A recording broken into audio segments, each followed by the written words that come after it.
Boa noite a todos, boa noite a todas. Sejam muito bem-vindos aqui ao Museu do Amanhã. Gostaria de agradecer não só a presença, mas convidar a todos, para aqueles que não conhecem o museu, que possam vir aqui ao museu visitar. Hoje, especialmente, é um dia gratuito, é um dia que nos alegra receber normalmente o grande público. Apresentar, inclusive, a nova exposição temporária do Museu do Amanhã, para todo mundo, ou prato do mundo, como queiram, e aborda as questões de como alimentar 10 bilhões de pessoas no nosso amanhã. É uma produção do Museu do Amanhã, do IDG, e convido a todos para que possam usufruir da exposição principal e dessa exposição temporária. Bom, hoje, ao trocarmos ideias sobre a importância da gestão pública no Brasil, encerraremos o importante ciclo de debates que tivemos aqui no Museu do Amanhã, ao longo do ano passado, ano de eleições, em que trataram de temas urgentes para a consolidação da democracia no Brasil e que entendemos essenciais para desenvolver e mobilizar a nossa sociedade para a construção de um país mais justo, mais igualitário, mais inclusivo e, de fato, mais democrático. Debatemos sobre segurança pública, água, saneamento, ciência, empreendedorismo e inovação, democracia, mobilidade urbana, cidades inteligentes, cultura, alimentação, florestas, energia e educação. A ideia de fazer essa plataforma Brasil era de oferecer conteúdo de qualidade com um conjunto de fundações e de organizações que prepararam esses conteúdos e oferecer a potenciais gestores públicos no ano das eleições para que a gente pudesse, de fato, conseguir minimamente inspirar esses futuros gestores que participaram desses encontros aqui conosco.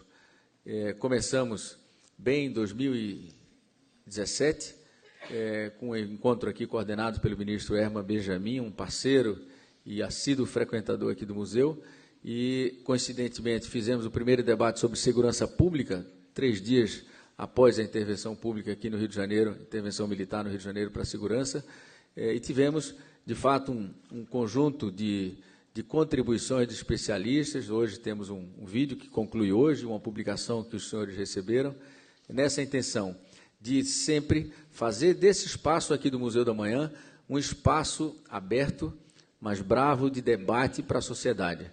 Assuntos que nós escolhemos com a ajuda do nosso curador, Luiz Alberto Oliveira, que está ali quase escondido, para que a gente possa oferecer um horizonte, um espectro mais amplo do que é esse nosso amanhã.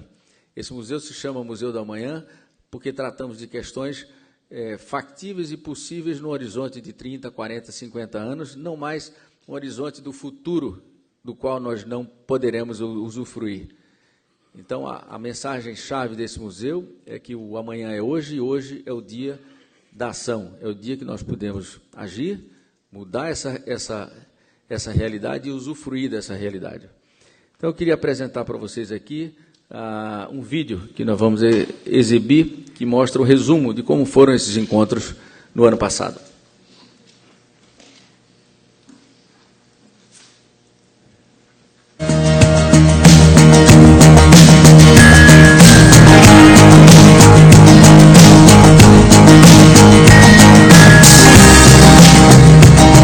A plataforma Brasil do Amanhã nasceu com o objetivo de aproximar a população do debate político de modo apartidário e com respeito ao contraditório.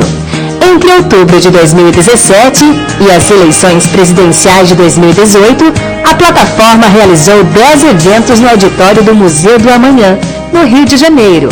Os eventos foram acompanhados por 2.370 visitantes no auditório do Museu do Amanhã e 30.400 usuários nas transmissões ao vivo. Nos encontros foram discutidos os temas: caminhos para a democracia, segurança pública, água e saneamento, ciência, empreendedorismo e inovação, mobilidade urbana e cidades inteligentes, cultura, alimentação, florestas, energia e educação. Em busca de propostas concretas para a construção de um país mais justo e solidário para as próximas gerações.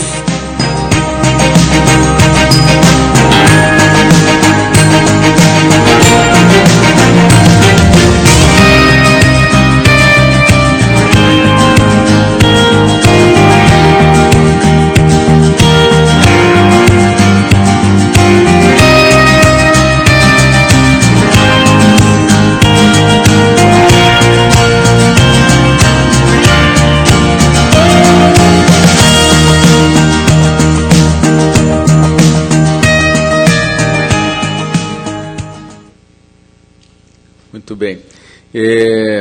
Bom, queria só informar que essa publicação está disponível no site Plataforma Brasil, no site do Museu da Manhã, para quem quiser divulgar.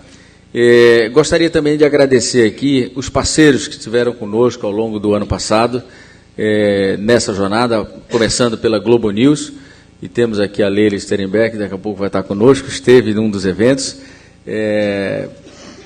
sem demérito nenhum das demais, mas foi a nossa melhor mediadora, sempre aplicada e preparada, conhecendo quem viria falar aqui. O Instituto Clima e Sociedade, o IX, o Instituto Humanize, Comunitas Juntos, a CLUA, a Fundação Roberto Marinho, o Canal Futura, a Make, a Secretaria Municipal de Cultura do Rio de Janeiro e a nossa valorosa equipe do Museu da Manhã. Eu sempre falo da nossa equipe, porque, para aqueles que não sabem, nós assinamos um contrato de gestão com a Prefeitura do Rio de Janeiro para gerir esse museu, com a meta de receber 450 mil visitantes no primeiro ano, recebemos 1.400.000. Depois 1.100.000, ano passado, com todo o movimento do Rio de Janeiro, caíram para 900.000, hoje devemos voltar esse ano para a casa do 1 milhão, é o museu mais visitado da América Latina, bem aceito, querido, conceituado, inspirou quase 8 museus ao longo do mundo, nos quais nós temos conexão com eles, são museus orientados para o futuro, e nos orgulhamos muito disso. E esse time foi contratado para uma missão, estamos executando o dobro dela, e principalmente sendo parceiro do município do Rio de Janeiro, com a sua crise econômica e financeira, com a redução que equivale esse ano a 90% do orçamento do museu. E fomos buscar na iniciativa privada, nos parceiros, e por isso eu faço questão de registrar aqui a parceria do Banco Santander, da Shell do Brasil, da Engie Energia, do Instituto de Resseguros do Brasil, IRB, da IBM do Brasil, da TV Globo, como os principais parceiros mantenedores desse espaço. Sem eles, esse museu não estaria aberto. Então, acho que faz parte do desafio de quem faz a gestão de ativos públicos, como vários dos senhores aqui, a nossa missão de fazer com que esse museu siga à frente por amanhã, depois do amanhã, e que ele perpetue aqui e continue ajudando a imagem da cidade do Rio de Janeiro e da imagem do Brasil.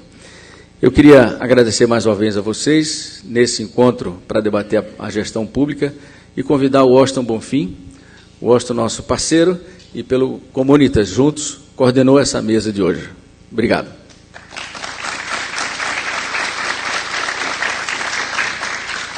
Boa noite.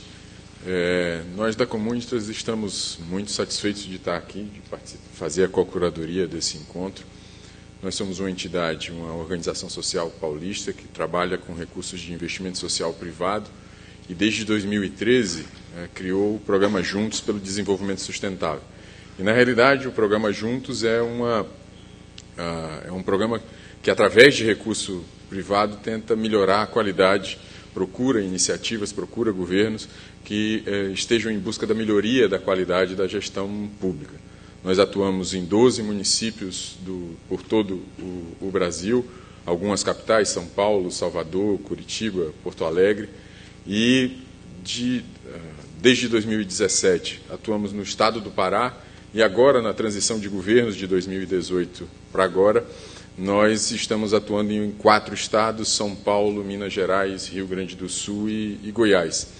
E sempre com o objetivo, que é o mesmo desse conjunto de seminários, né, do Brasil do Amanhã, de tornar a vida das pessoas melhor, levar experiências, né, do setor privado para o setor público, e fazendo isso de 2 maneiras. Uma, através de intervenções práticas, desenvolvendo o que a gente chama de frentes de trabalho nesses municípios e estados. Aqui tem duas pessoas, 2 secretários de planejamento dos estados com os quais estamos trabalhando, e a gente tem apoiado parte daquilo que vai ser falado, a questão das reformas administrativas nesses 2 estados, no Rio Grande do Sul e em Minas Gerais, mas também, através desse laboratório de experiências, criamos, aqui está a Bruna, que é a nossa diretora de conhecimento, a plataforma Rede Juntos. Como a gente não tem pernas, e ninguém tem pernas para estar, né, no Brasil inteiro, as principais práticas, os principais cases são transformados né, em conhecimento e em conhecimento no formato de wiki, qualquer um de nós pode acessar, e lá tem a grande variedade de trabalhos que a gente já fez. No mais, agradecer novamente a oportunidade, é muito importante para a Comunitas estar aqui, e desejar a todos um bom debate. Obrigado.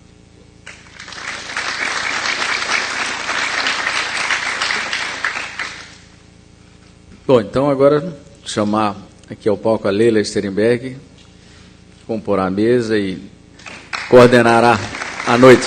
Obrigado.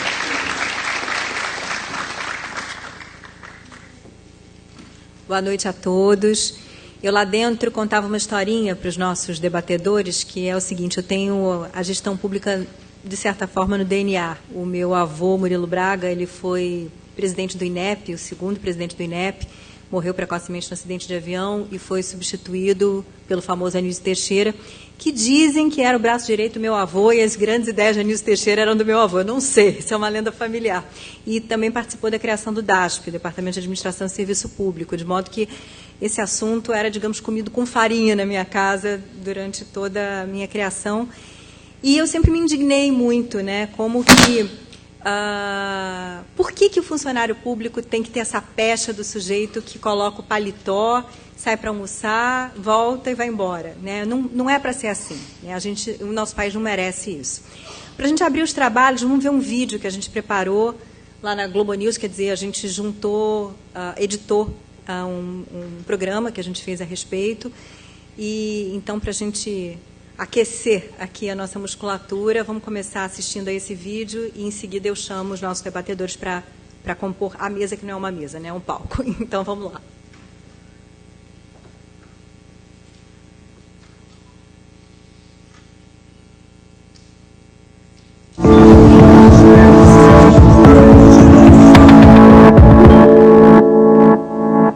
Os números são da Organização Internacional do Trabalho. No Brasil, os funcionários públicos representam 5,6% da população, cerca de 11 milhões de pessoas. Estamos acima da média da América Latina, mas abaixo do percentual encontrado nos países da África e da OCDE, a Organização para a Cooperação e Desenvolvimento Econômico, também conhecida como o Clube dos Ricos. O número de funcionários públicos no Brasil é adequado? Para um país que tem uma distribuição de renda, infelizmente, bastante ruim, para uma nação que tem desigualdades sociais imensas e heranças que estão até hoje pesando muito, no campo da educação, certamente que não. Nós necessitaríamos, de fato, de um número bem maior de servidores públicos, tanto em nível federal, estadual quanto municipal. Mas isso não significa que o orçamento público tenha condições de dar suporte e aguente tanta gente. Então, o que nós necessitamos, de fato, é de mais produtividade, mais desempenho dos servidores existentes e uma capacidade grande de modernizar o Estado e todo o corpo dos servidores públicos. Quem é aprovado no concurso público no Brasil passa por um período chamado de estágio probatório, que dura de 2 a 3 anos e funciona como uma espécie de período de experiência para avaliar quesitos como assiduidade, produtividade e responsabilidade. Depois disso, o funcionário ganha estabilidade no emprego. Só pode ser demitido depois de um processo disciplinar em que é garantida a ampla defesa do funcionário, ou depois de passar por todos os recursos de um processo judicial. Essa garantia surgiu com a Constituição de 88. A ideia era evitar que os funcionários fossem demitidos por questões políticas, toda vez que um governo mudasse de comando. Por lei, a incompetência não pode ser usada como justificativa para demitir funcionários públicos estáveis. Mas, nos últimos anos, um outro fator prejudicou a eficiência do funcionalismo: a recessão. Sucede que existe uma demanda gigantesca em face também de um orçamento que está apequenado de 2015 para cá. Então, a qualidade de certos serviços, como nitidamente no campo da educação, da saúde pública, da segurança pública, está caindo. Mas isso não significa que individualmente ou em grupos alguns servidores não estejam trabalhando bem. Em questão de salário, aqui no Brasil, os funcionários públicos recebem bem mais que os trabalhadores do setor privado. Pegando apenas os servidores federais, nas mesmas condições de gênero, cor e nível educacional, eles recebem 67% a mais que os trabalhadores no setor privado na mesma atividade. É a maior diferença entre os países da OCDE. A média mundial é de um salário 16% maior. Mas é um erro colocar todos os funcionários públicos no mesmo balaio. De acordo com um levantamento feito pela ONG Contas Abertas, os funcionários do Legislativo e Judiciário ganham, em média, o dobro de quem trabalha no Executivo. Bom, então vamos lá, vamos chamar para a mesa os integrantes, que não é uma mesa, como eu disse anteriormente. Vamos lá, a gente tem o Wagner Lenhardt, que é secretário de Gestão e Desempenho de Pessoal do Ministério da Economia. Eu vou chamando um a um, eu vou pedir que vocês venham, então, para o palco. Eu só vou pedir para ficar com uma cadeirinha ali no meio, que eu fico numa posição ali vantajosa para coordenar vocês. A gente tem a Leni Lemos, que é secretária de Planejamento, Orçamento e Gestão do Rio Grande do Sul.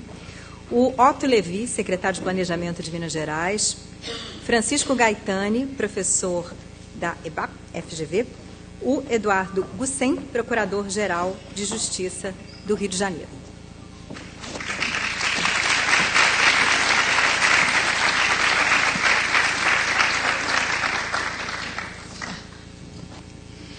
Eu vou começar por uma questão aqui de sororidade, para usar uma palavra da moda. Eu vou começar pela Leni, que está aqui. Ladies first, afinal de contas. Não há de ser um abacaxi muito fácil de descascar, né? Ser secretária de Planejamento do Rio Grande do Sul, afinal de contas. Planejamento, Orçamento e Gestão, num estado que, como a gente sabe, como vocês acompanham pela Globo News, tem uma situação fiscal tão complicada. E para se resolver essa situação fiscal, isso necessariamente vai passar por arrumar a casa, rearrumar a casa. E ela chegou cheia de gás, anunciando pente fino no funcionalismo e tal. Eu queria saber o que você pegou, né, com que quadro você encontrou e o que você está fazendo. E lembrando que a Leni, ela estudou em Oxford, estudou em Princeton, ou seja, mostrando como o funcionalismo público, quer dizer, como o serviço público, como a administração pública, isso é um assunto muito levado a sério mundo afora. Claro que a gente tem instituições no Brasil que se dedicam a isso, Fundação Getúlio Vargas e por aí vai, sem querer, não vamos fazer grandes enumerações, mas de qualquer forma, com a palavra então a Leni para contar para a gente o que ela está fazendo. Obrigada, boa noite a todas e todos, prazer estar aqui. Obrigada, Comunitas, pela organização desse evento. Bom, Rio Grande do Sul, eu acho que não é novidade para ninguém, né? Está todo mundo assistindo televisão, vendo jornal e vendo que é o grande, talvez, junto com Minas Gerais, sejam os dois grandes desafios hoje do Brasil. Uma situação fiscal mais do que delicada, em que a questão do ajuste, ela não é uma escolha do governador, né? Ela é uma questão de sobrevivência das próprias políticas públicas, que é o que a gente vê quando o Estado não consegue minimamente pagar suas contas, a gente começa a ver o caos. Atrasa professor, atrasa a polícia e a gente vê os serviços públicos sendo prejudicados na ponta. Então, ali a gente tem uma situação fiscal realmente dramática, a gente tem um déficit da Previdência, quer dizer, descontando toda a contribuição patronal do Estado e dos próprios servidores, o déficit da Previdência no Rio Grande é de 12 bilhões ano, 1 bilhão por mês que o Tesouro aporta para poder pagar as aposentadorias e os pensionistas. Isso é um grande problema. É um Estado também, primeiro ou segundo lugar, sempre disputando com Minas entre os mais endividados. Tem uma resolução do Senado que diz que você pode se endividar 2 vezes a sua receita corrente líquida. O Rio Grande do Sul já passou desses 200%.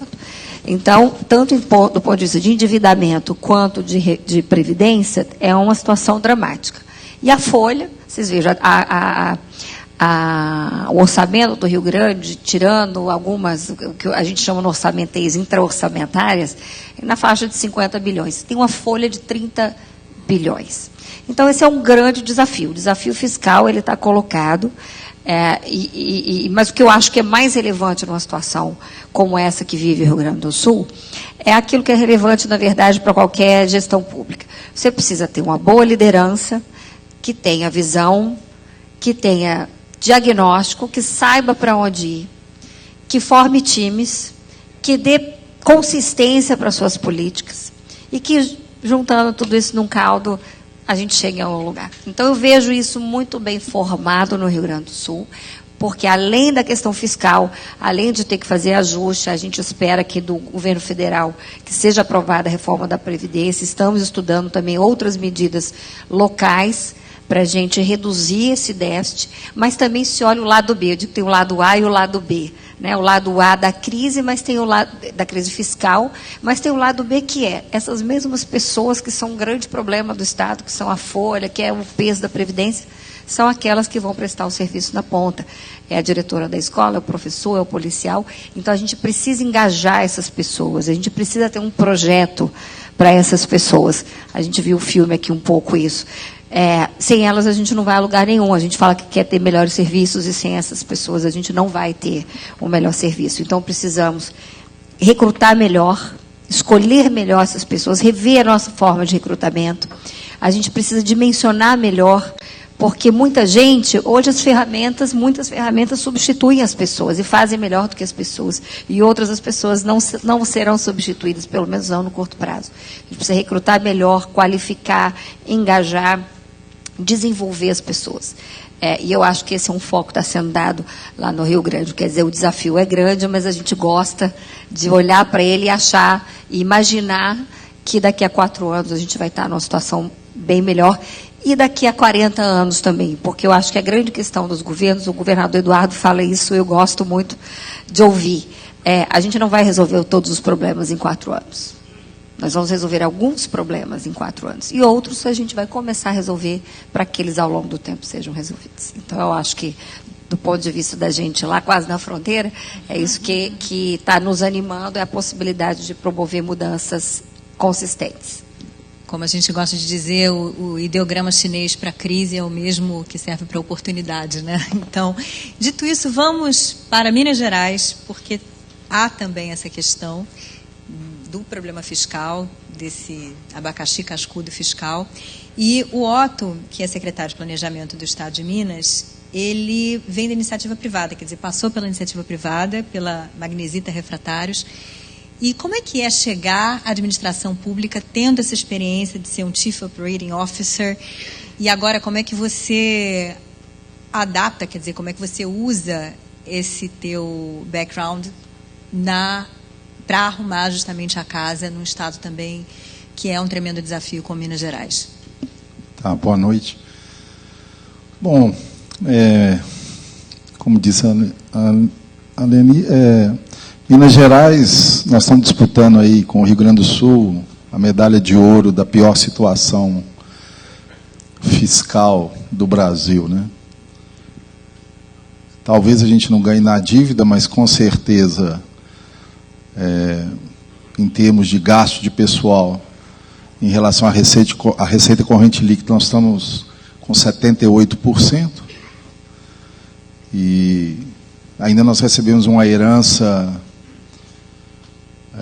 do governo anterior, de restos a pagar, ou seja, uma despesa de curto prazo, para uma receita corrente líquida de 56 bilhões, 35 bilhões para pagar em curto prazo.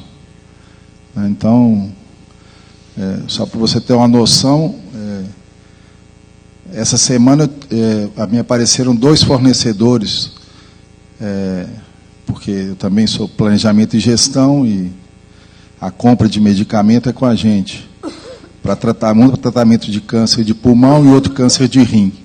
Nós estamos atrasados há 6 meses. Né? Qual dos 2 que eu pago? Ou seja, para qual paciente que eu vou deixar de fornecer?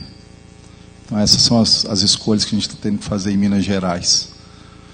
Mas, vindo da iniciativa privada, assim, algumas coisas que eu vejo, pelo menos em Minas, assim, o que a gente está aplicando. Né? Bom, primeiro, a gente está fazendo um programa grande de seleção de gestores, né? Que chama até Transforma Minas, em que os próprios funcionários públicos estão participando. Então, eu digo, na minha secretaria, eu não trouxe ninguém. O governador também não indicou ninguém. Então, todos os meus subsecretários é processo seletivo. Está todo mundo participando, né? Eu não tenho ninguém para indicar, as pessoas estão motivadas. Eu acho que qualquer líder tem que conversar com os liderados. Eu conversei com todos os funcionários da minha secretaria, e eles falaram que eu fui a primeira pessoa, primeiro secretário que conversou com os funcionários. Eu falei, como que você pode liderar, e você só consegue mudar alguma coisa com as pessoas, se os antigos secretários não conversam? Como é que você espera? Porque quem sempre faz a diferença são as pessoas. Eu sempre digo o seguinte, se você, né, tem um galpão cheio de máquinas, daqui a um mês vai ter um galpão cheio de máquinas. Se você tem um galpão cheio de pessoas, daqui a um mês eu não sei o que você vai ter lá, né? Então, as pessoas sempre fazem a diferença. Então, você me pergunta, o que é de diferente da iniciativa privada para a função pública? Eu acho que é sempre a maneira com que as chefias tratam as pessoas, né? E eu acho que, até agora, pelo menos o que eu vi é que, pelo menos, estou sentindo que no nosso novo governo, as pessoas, com toda essa dificuldade, recebendo parcelado, não receberam o 13º do governo anterior, que nós estamos pagando em 11 vezes, né? Mas, primeiro, elas estão sentindo que nós estamos falando a verdade, estamos mostrando a situação fiscal, né? E elas estão sendo ouvidas, né? E no serviço público, né,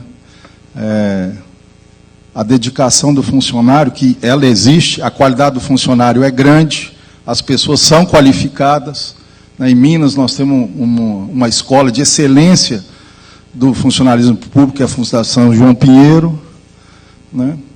E, assim, se Minas hoje está no buraco, eu te digo o seguinte, o problema com certeza não é só o funcionalismo público, né? Teve escolhas que foram feitas que não foram as melhores, né? Então, acho que assim, a questão da gestão da iniciativa privada, de tomar as melhores escolhas, mesmo que não sejam as mais populares, eu acho que é algo que pode fazer a diferença. Você citou a Fundação João Pinheiro, e o Francisco Gaetani foi diretor da Fundação João Pinheiro, que é a Escola de Governo de Minas Gerais, Escola de Governo de Minas Gerais também, e preside atualmente a Escola Nacional de Administração Pública, como a gente disse na apresentação. Acho que eu chamei de EBAP e não de ENAP no início, mas de qualquer forma. O Francisco, num seminário no Instituto Fernando Henrique Cardoso, no ano passado, até o Estado de São Paulo fez um editorial a respeito, né, dessa história, você tem uma frase sua que é a seguinte: na administração federal não existe nenhum mecanismo que valoriza a busca da eficiência. Queria falar sobre isso, essa questão da eficiência, que é algo talvez não tão difícil de mensurar, mas que muitas vezes a gente não quer mensurar. Então, como é que isso se dá hoje no Brasil? E a gente sabe que o Estado brasileiro ele gasta mal, mais do que muito ele gasta mal, né? Como é que a gente muda essa realidade? Obrigado pela pergunta, Linda. Só um esclarecimento aqui. Eu fui realmente diretor da Escola Nacional de Administração Pública e hoje estou na Getúlio Vargas. Aí então, também confunde, a é apresentadora.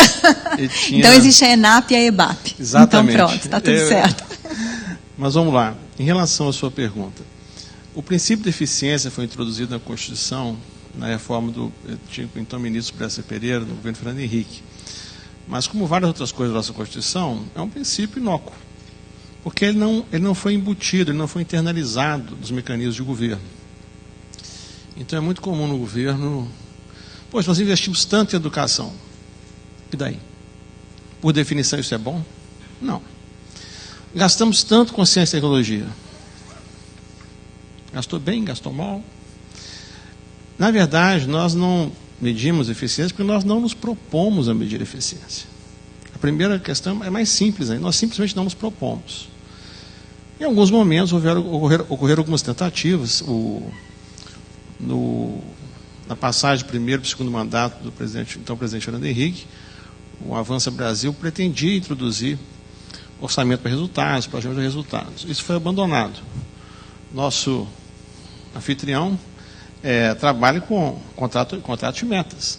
As organizações sociais, eles têm metas pactuadas, o orçamento é em função dessas metas. Agora, isso não foi internalizado pela administração federal. Alguns estados avançaram mais do que alguns municípios também, mas no governo federal é muito comum, quando vem um contingenciamento, um corte, você corta a segurança, corta isso, corta o contrato de gestão, corta... O contrato de gestão não é exatamente o mesmo tipo de contrato de despesa que os outros gastos do governo. Então, a primeira preocupação em relação a esse assunto é querer medir. Quando nós enfrentamos crises, todo o discurso é de cortes, não é de cortes e benefícios. Em tese, você pode ter uma melhoria de eficiência cortando, uma melhoria de eficiência mantendo o gasto, uma melhoria de eficiência aumentando o gasto, mas depende muito dos benefícios. E nós não nos propomos a mensurar, sequer a quantificar isso. Então, isso dificulta. É claro que nem tudo que o governo faz é mensurável e passível de uma parametrização tão precisa, mas muitas coisas são. Na educação na saúde nas obras Então, várias dessas atividades, elas precisam de um tratamento diferente. Isso passa por, no âmbito da relação do macro com o micro, ver como é que o gasto público está sendo, o que ele está resultando, que consequência que ele está gerando. Porque muitas vezes não é porque a gente gasta com causas meritórias, nós estamos gastando bem. E o título do museu, o título do evento, nós estamos falando do amanhã. No amanhã, tudo vai ter que ter explicação. O serviço público do amanhã ele vai ser muito diferente do serviço público de hoje. Nós caminhamos para uma situação onde as plataformas tecnológicas, a terceirização, a pejotização, o teletrabalho, nós estamos caminhando para uma unificação dos mercados de trabalho. A distinção do trabalho do setor público e do setor privado, ela está quase desaparecendo. Tem um mundo jurídico aí, eu deixo para o nosso procurador falar um pouco a respeito, uma bolha jurídica aí que transcende os poderes, né? Que envolve o executivo, o legislativo, o judiciário, que é um caso à parte, meio uma jabuticaba brasileira. Enquanto no mundo esse mundo está encolhendo, aqui ele está se expandindo. Mas que envolve custo de transação, que envolve questões de eficiência também. Nós temos várias situações onde a questão de eficiência precisa ser desembrulhada também pelo judiciário. Não é só na questão do gasto pessoal. O atual governo está preocupado em trabalhar a avaliação de desempenho para ver em que resulta a atividade dos funcionários. Porque aí você pode discutir sem o anedotário, sem o funcionário trabalha de mais, trabalha de menos. Seu avô foi um personagem da história. Agora, o sonho do DARCE ele precisa ser remodelado, redefinido, porque o futuro mudou. Aquela expressão futuro não é mais o que era, nós todos estamos diante disso hoje. As coisas não vão ser como foram, vão ser muito diferentes. Vamos então, você citou justamente o Dr. Eduardo Gussen, que é Procurador-Geral de Justiça aqui do Rio, e ele vem fazendo um trabalho de transparência, dados abertos, o MP em mapas. Eu queria que você explicasse para a gente o que está acontecendo no Ministério Público e trazer um pouco a nossa conversa para essa questão das disparidades que há no serviço público brasileiro. Quer dizer, quando a gente fala servidor público, a gente tem executivo, a gente tem legislativo, a gente tem judiciário também, e aí Ministério Público e tal. E como é que isso se dá? Quer dizer, você entra por concurso, mas os salários são altos, aí há uma medição da eficiência, né, do desempenho, como que isso se dá, uma vez que há que haver um compromisso com a eficiência e o desempenho, e há que se repensar uma série de coisas nesse país, a remuneração, etc. e tal, para que a gente tenha um sistema com maior equidade, com menos desequilíbrios e por aí vai. Boa noite, Leila. Boa noite a todos. A pergunta é muito boa, é muito oportuna, e eu, Eduardo Gussen, sou o primeiro Procurador-Geral de Justiça a assumir a chefia do Ministério Público do Rio de Janeiro, tendo ingressado na instituição após a Constituição de 88. Eu ingressei em 1993. E costumo até brincar, dizer que, embora seja um cidadão meio que do meio do século passado, um pouco à frente, a mim coube uma visão moderna, uma visão diferente, porque há uma expressão que diz que o que nos trouxe até aqui não nos levará adiante. Então, a partir dessa consciência, nós começamos a fazer uma modificação muito grande. Uma modificação, professor Francisco, que passa, acima de tudo, pela criação de um centro de pesquisas. Esse centro de pesquisas hoje é presidido pela Joana Monteiro, que presidiu o Instituto de Segurança Pública até o fim do ano passado. E o propósito nosso, acima de tudo, é de nos enxergar como instituição. Esse é o primeiro grande passo. Porque se nós estamos hoje nesse caos urbano que vivemos, nós não temos que apontar o dedo para o governador, para o prefeito, para o vereador. Todos têm que fazer a sua meia-culpa. Então, a partir do momento que nós façamos essa autoanálise, a gente começa a evoluir. Então, dentro do Ministério Público, nós temos hoje esse centro de pesquisas. Acoplado a ele, nós temos um laboratório orçamentário e de políticas públicas, um laboratório legislativo e um laboratório jurídico. Ou seja, o que nós queremos é aproximar a instituição cada vez mais do cidadão. O cidadão tem que ser copartícipe de todo esse processo. E, para isso, nós temos que dar oportunidade a cada um dos senhores de também enxergar o que está acontecendo em cada equipamento público, nas políticas públicas de uma forma geral.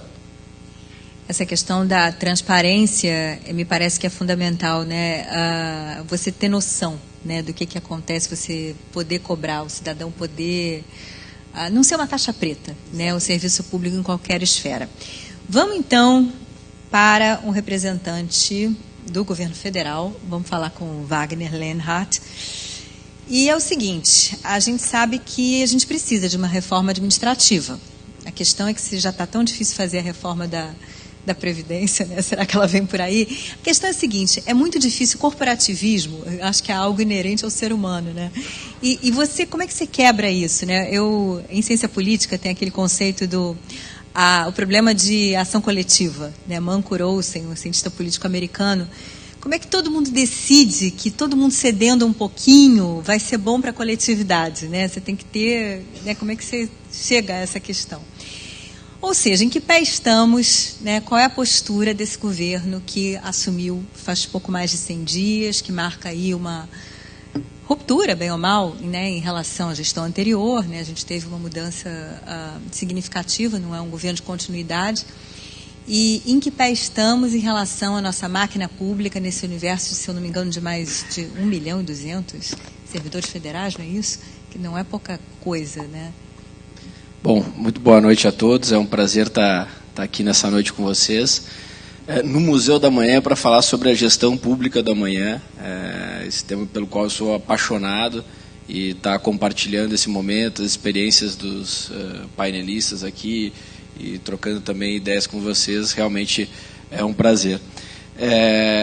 A gente, de fato, entrou com uma agenda que não é só a reforma da Previdência, evidentemente. Ela é claramente a mais importante, e é por isso que toma o lugar aí nos noticiários, e é a que está sendo priorizada dentro do Congresso Nacional e pelo próprio Ministério da Economia.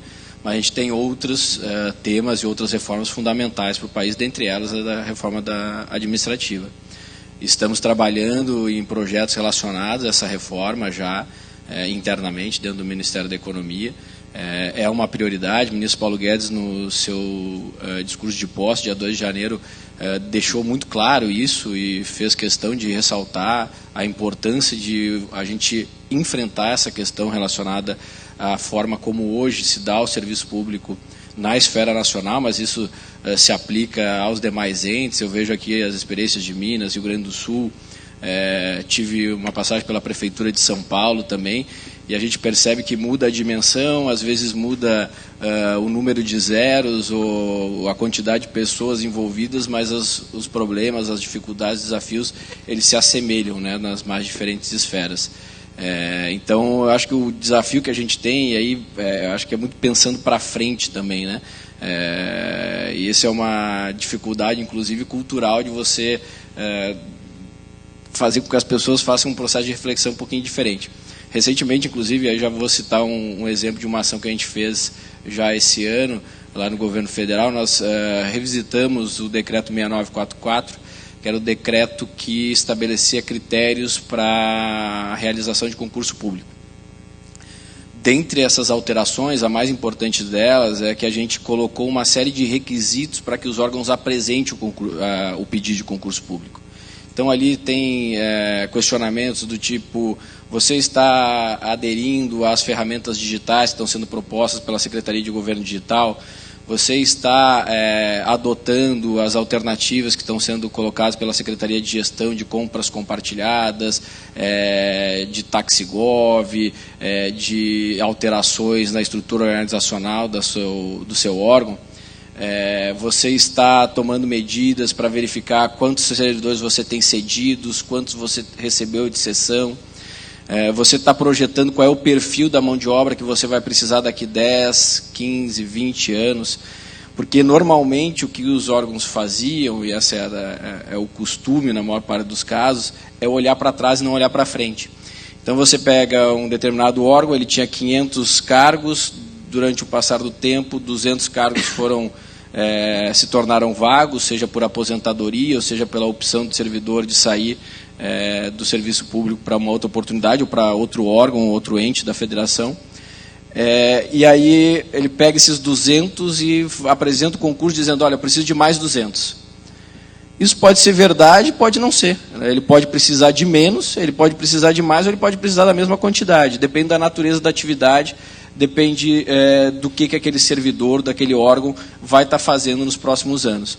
E com esse decreto, uma das coisas que a gente quer fazer, a primeira delas é provocar e estimular os entes, os órgãos que adotem medidas de melhoria de desempenho, de melhoria de gestão, de ganho de eficiência, de ganho de produtividade, mas também que eles façam uma reflexão sobre o futuro dos seus órgãos, sobre o que eles vão estar fazendo daqui a 5, 10, 15 anos. Até porque, como nós sabemos, quando você faz um concurso público para cargo efetivo, esse é um compromisso que, no caso, a União, ou o Estado, o município, assume com o servidor de muitos anos, né? Com a questão da estabilidade, com o sistema como está posto hoje.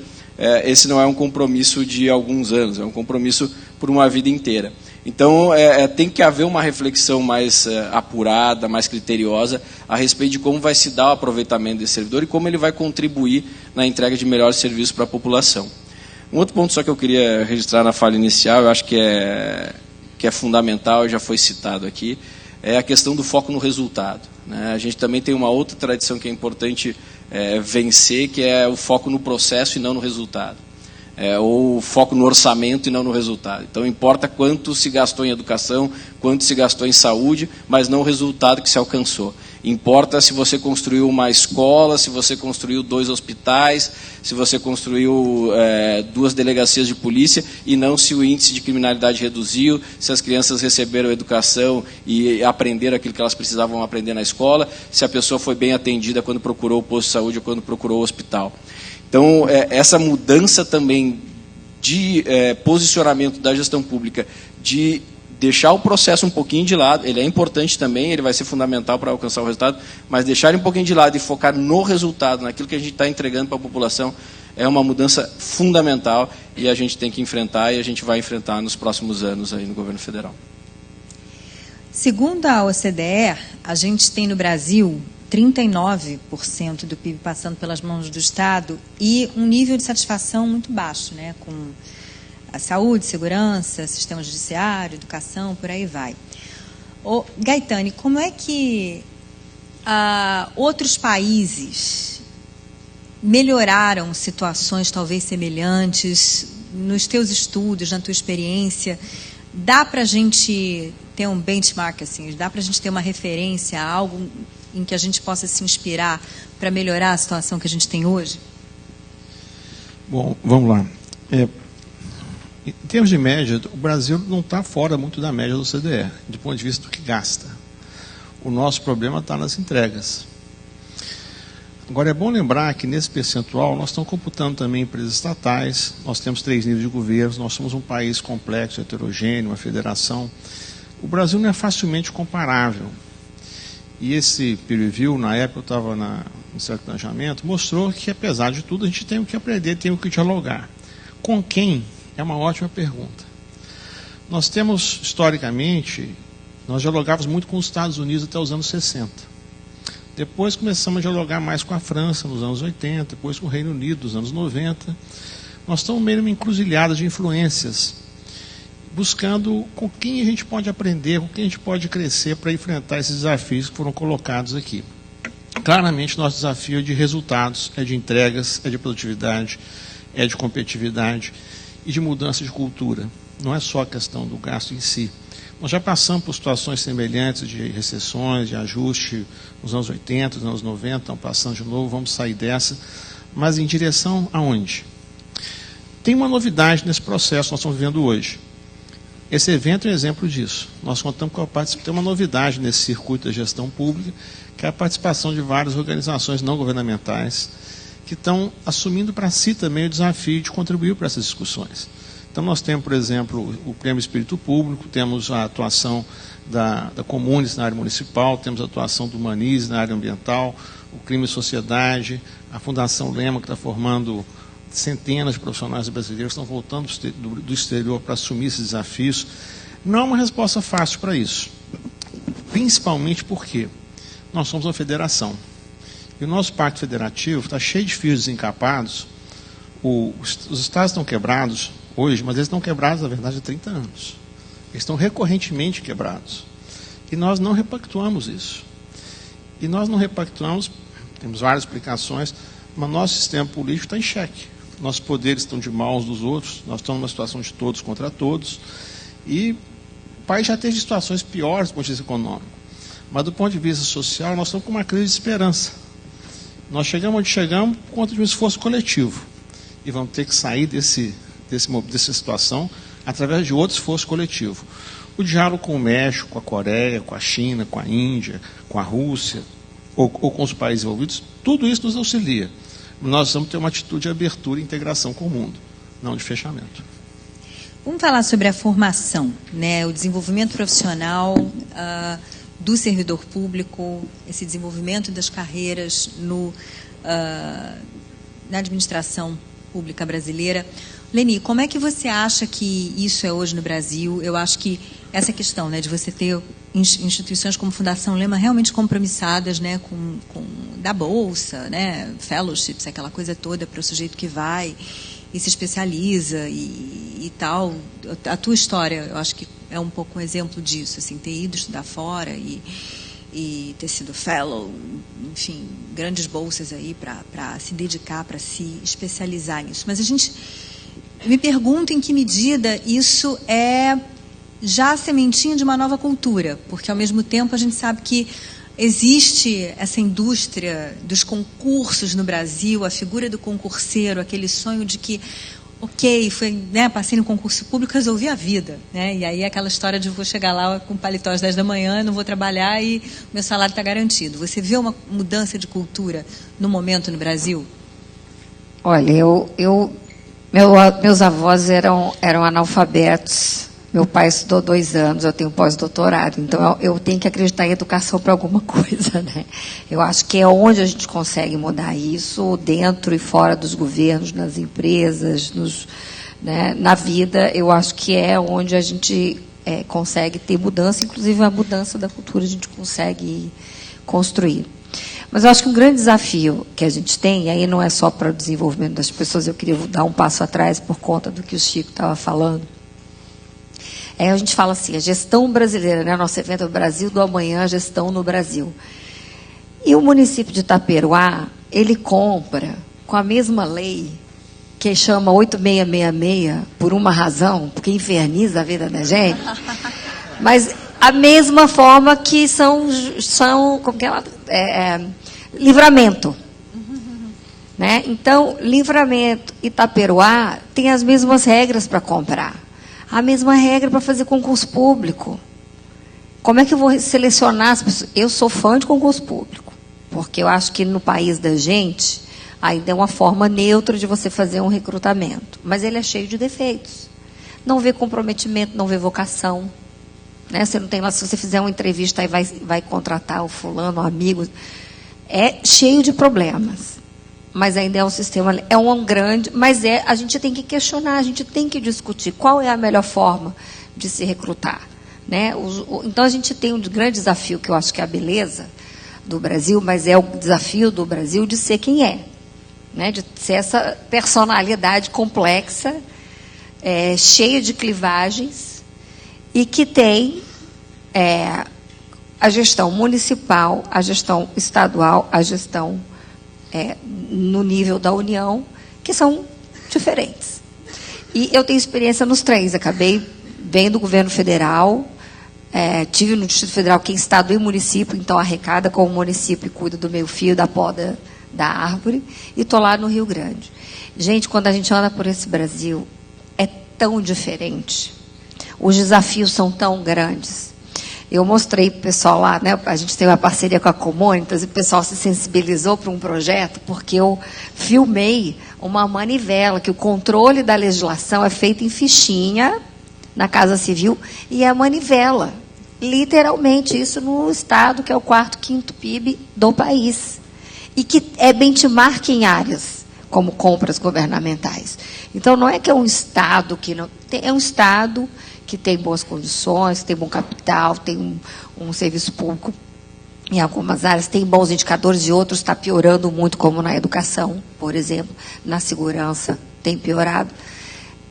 Mas é um estado rico e que ainda usa a manivela. Então, eu acho que esse é um grande desafio. Se a gente ainda está fazendo controle de legislação em fichinha, como é que a gente vai falar do desempenho, capacitação, desenvolvimento, avaliação? São mundos que a gente tem que fazer agenda, a gente tem que discutir, mas a gente tem que fazer, e tem que ter foco para poder fazer, porque eu acho que a gente tem 2 grandes problemas em governo, sempre. Falta de foco e estratégia. Eu tenho estratégia, eu sei para onde eu vou, tenho foco, tem. Isso é difícil em governos. Normalmente não tem.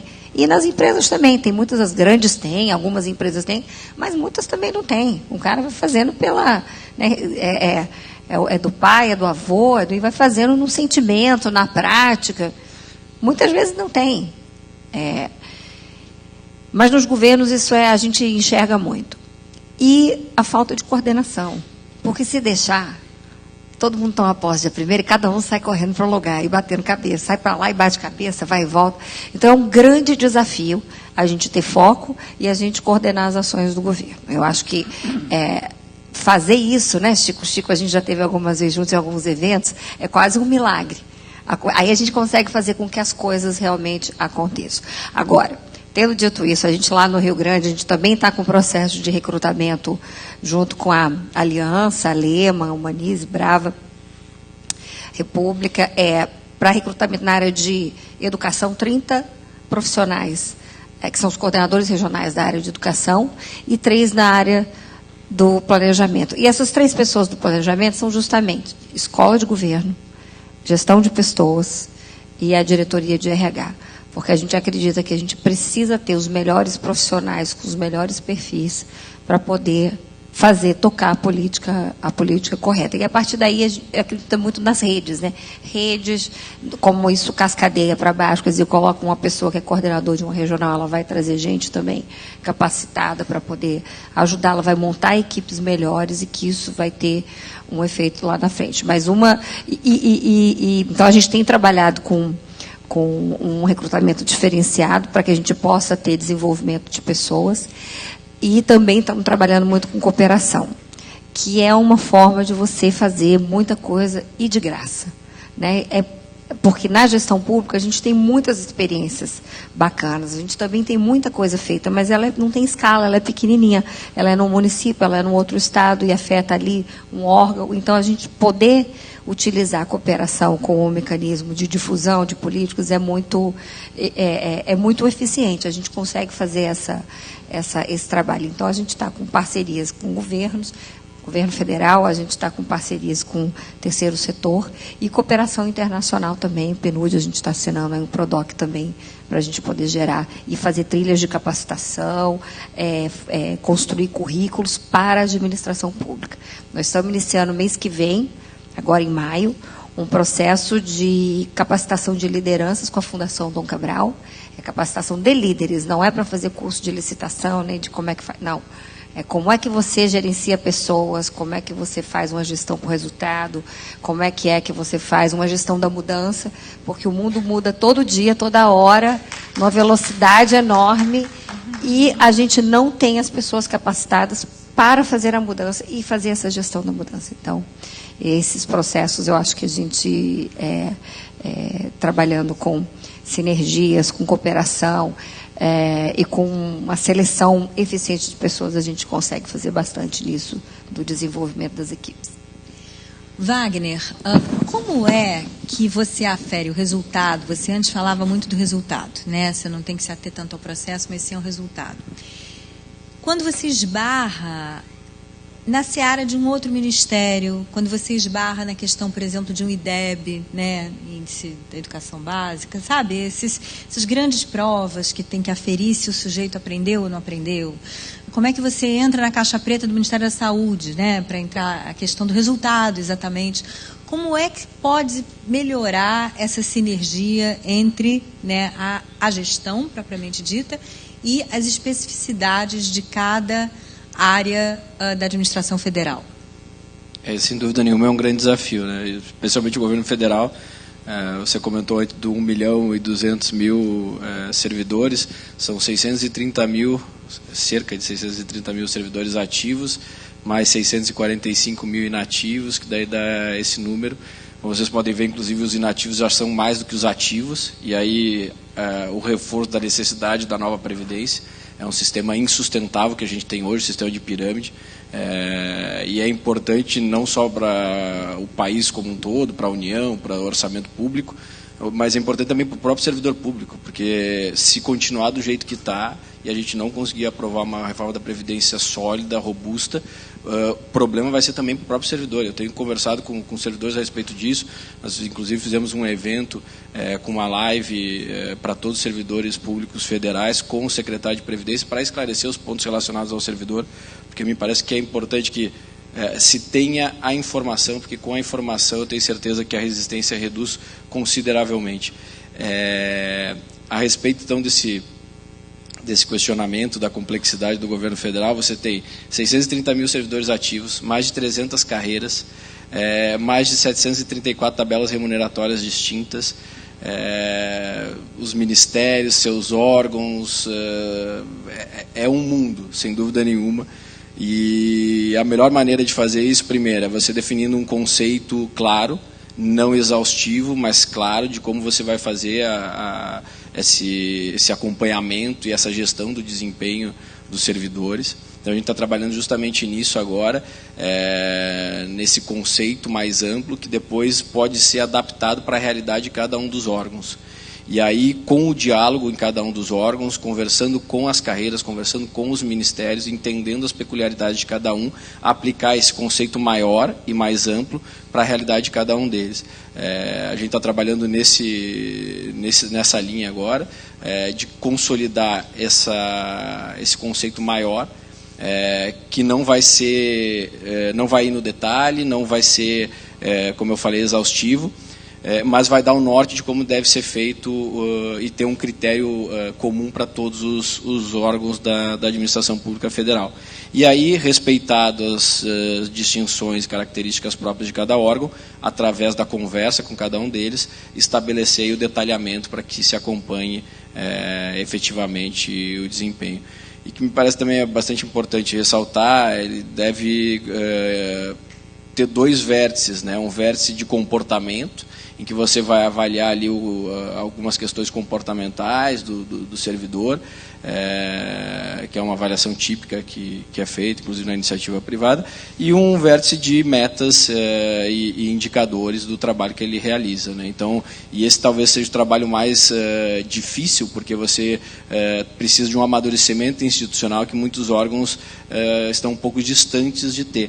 Então, é um trabalho que envolve não só a parte de gestão de pessoas, especificamente, mas também envolve a Secretaria de Gestão, que é uma secretaria parceira nossa no governo federal, na definição de metas, indicadores institucionais de cada um dos órgãos, de cada um dos ministérios, suas secretarias, seus departamentos, e faseando isso e chegando a cada um dos servidores, para que daí então cada um tenha as suas metas individuais e tenha também um conjunto de comportamentos, de ações que vão ser avaliados para daí formar uma nota final de avaliação de desempenho, que eu registro. Para mim é bastante importante colocar isso quando se fala em gestão de desempenho, que serve para o privado e serve para o público.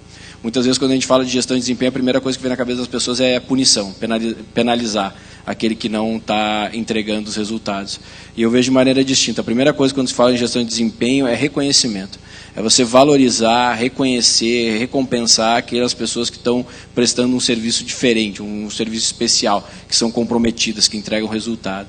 O segundo ponto é você dar a oportunidade. Então, aqueles servidores que não estão conseguindo alcançar os seus objetivos, que não estão conseguindo entregar tudo aquilo que podem entregar, você tem um processo de avaliação de desempenho que vai mostrar para ele onde ele pode melhorar, quais são os pontos de aprimoramento que ele pode desenvolver, como a administração pode ajudar ele, inclusive com qualificação, capacitação, utilizar as escolas de governo, outras ferramentas que a gente tem.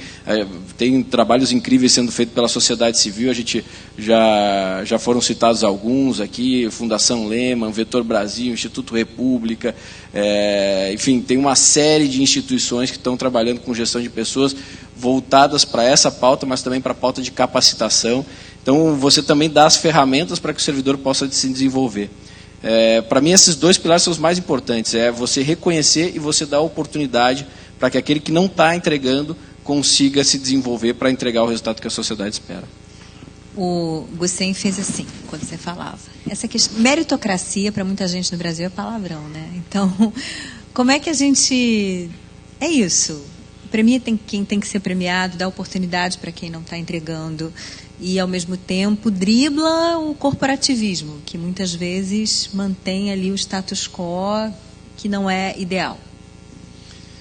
Na realidade, eu acredito até que a área jurídica, o sistema de justiça, seja o mais refratário à modernização. Nós herdamos um modelo de atuação que era um modelo, como foi dito aqui pelo Wagner, focado em processo.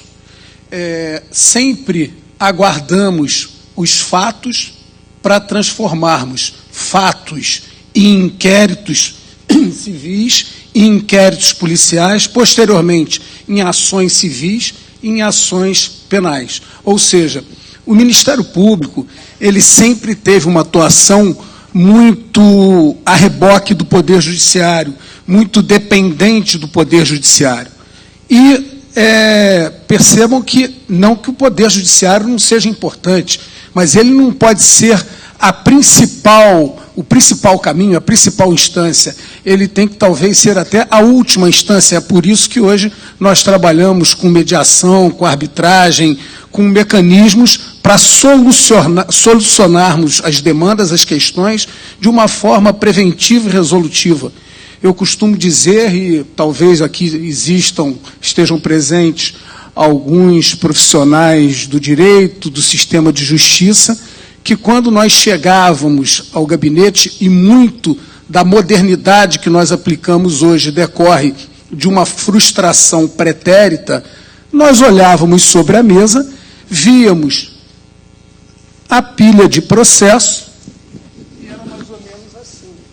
Pega a caneta, pega o processo, despacha,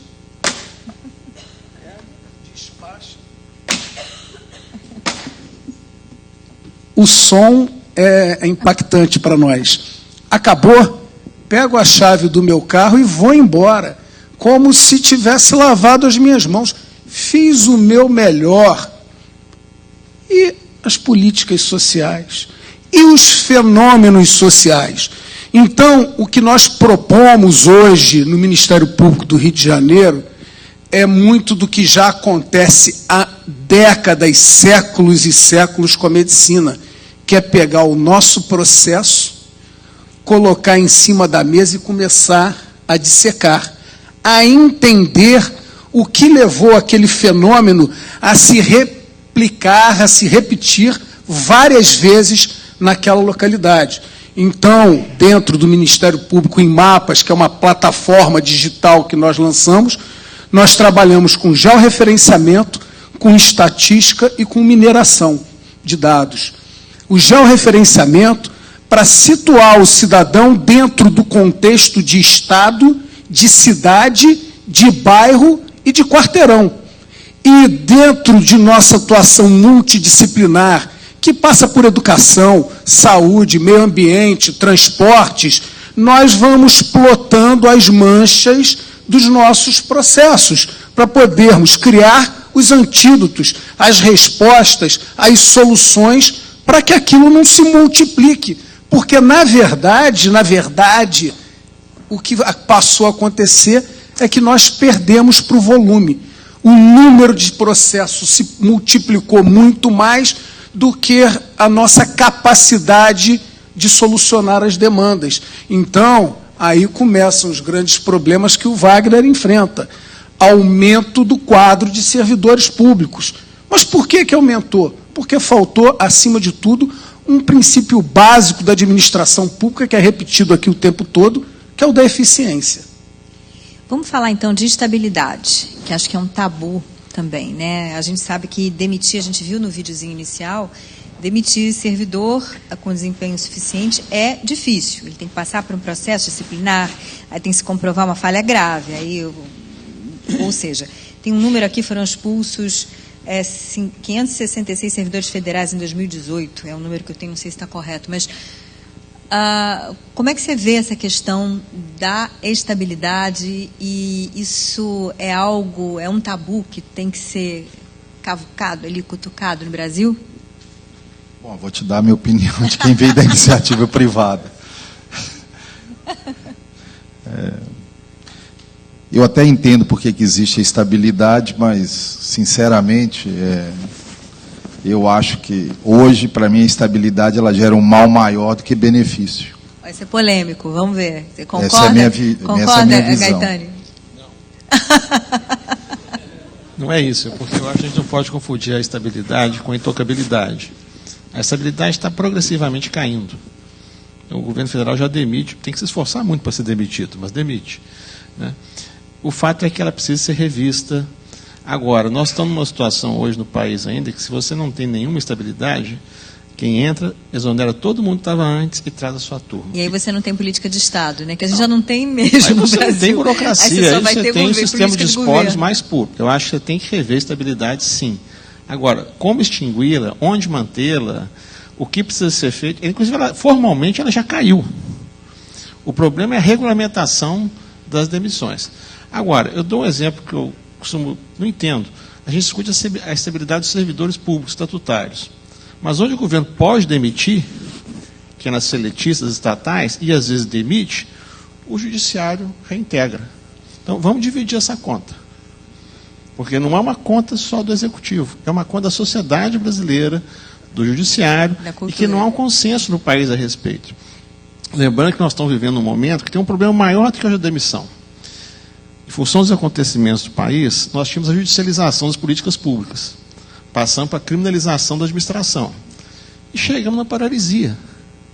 Nós estamos vivendo hoje um serviço público em anomia. Então, o problema é ele funcionar. Toda a fala do Wagner, Italiani, um pouco é no sentido do serviço público proativo, que entregue, que funcione, que tome risco, que procure atender a sociedade. Se nós não fizermos a discussão pelo lado positivo, vai ser difícil. A estabilidade, concordo que ela tem que ser revista, tem que se criar mecanismos de demitir maus funcionários. O absenteísmo é grave, o anedotário, o folclore, ele tem base real também, mas nós precisamos tratar diferenciadamente essas coisas. Senão, a gente corre risco de generalizar. Tréplica, vamos lá. Só fazer uma tréplica aqui. Eu acho que a estabilidade fez o Estado refém de corporações, né? Então, para mim, é impossível um governo demitir, quando muda, toda a PM, todos os professores, todos os médicos, né? Todos os juízes, mas é possível toda uma PM colocar um governo de Estado de joelho, né? E isso acontece. Que bom que a gente está debatendo isso aqui. E que bom que agora a gente vai abrir para as perguntas de vocês, aí da plateia. Então, a gente vai ter mais ou menos meia hora para vocês sabatinarem aqui os nossos debatedores. Ó, já tem um candidato ali, acho que vai circular um microfone. Eu não sei se receberei os papeizinhos. Pronto, então eu serei o arauto das perguntas aqui. Gostei, hein? Alta participação.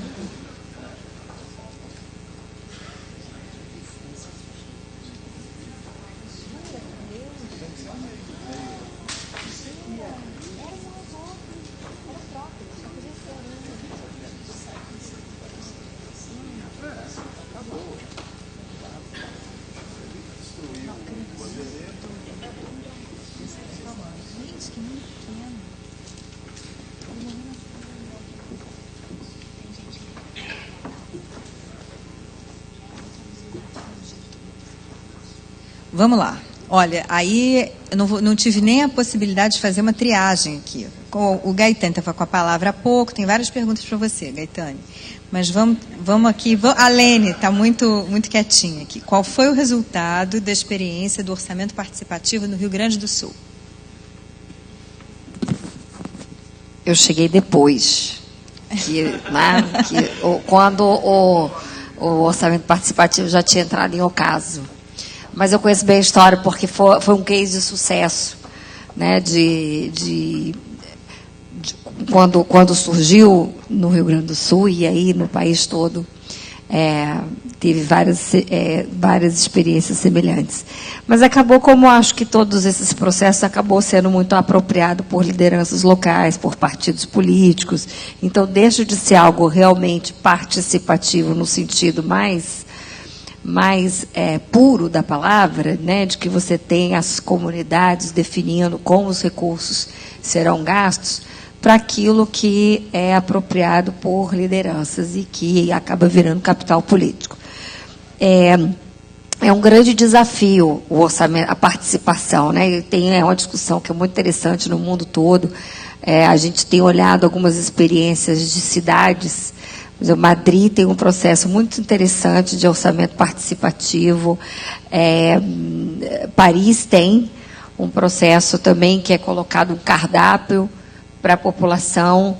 Olha, a gente tem esse ano, vamos dizer, 100 milhões e tem escola, tem calçada, tem creche, tem parque, tem coleta de lixo seletiva, tem o que vocês querem. Aí coloca-se um cardápio, as pessoas podem escolher. Então, existem algumas... Hoje as ferramentas permitem que você tenha formas de chegar nas pessoas.